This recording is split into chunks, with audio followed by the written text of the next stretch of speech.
like you said, tough one. On to the next one. San Diego's ahead of us. Really good squad. We got to buckle down and get ready for that trip.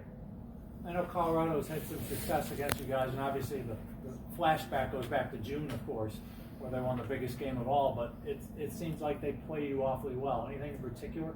Yeah, I don't know what it is. We obviously talked about that in the locker room. It's something that I don't know if it's our warm-up or what. Obviously it's also really tough to win games with that many penalties. It's tough to get in a rhythm for either team if there's that many penalties, and we thrive off being in a rhythm and playing our game and in a flow and using each other, and that's tough to do when it's just penalties either way. Was that rhythm also hurt by, I know they're changing the offense. I think we've talked about this a couple of times, but Chase comes in, guys come in and out, they're all great players, but again, building back that chemistry with a different group of guys, is that part of it? I don't think so. I think Chase came in and picked up right where he left off, and everyone was excited to have him back, myself especially.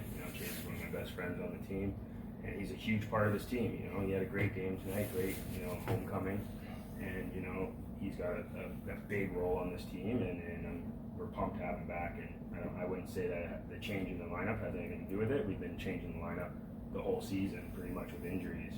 So, that's like I said, we're chalking that one up to just not enough effort from everyone, myself especially. You guys have been living like walking on a high wire these last 6 games. Like every game's been close and you've been pulling it out. You're probably a little surprised. You probably built up enough confidence that you're surprised something good didn't happen this time. Yeah, you can't expect to just go down in the first. Unfortunately, that seems like how we're playing this. Second half team, we say it all the time. But you can't bury yourself too deep of a hole. Sometimes you can't climb out, and go back to that rhythm thing. They started to catch rhythm at the end of the game, right when it counted. That's deflating for us. We got to learn to overcome that, and not let that affect us mentally, and be ready for the next play. Hey Chris, I'm from Guelph, by the way, so I'm not far from you because Okay. you're from Kitchener. So Yeah. I'm going to ask you a question. Since you've been in the league, do you find this league is more competitive now than ever before? Yeah, we're getting amazing players coming in, like young guys that are just, the talent is crazy. But the other big thing that you're seeing a lot more of now in the game is American players. They're bringing a different style of game. We got Max Adler, who's been crushing it on the face-offs for us, giving us extra possessions, and I think that improves the level of skill in the game. But if you look back, you can't say that the talent wasn't there. There's been some pretty amazing players, especially come through Buffalo.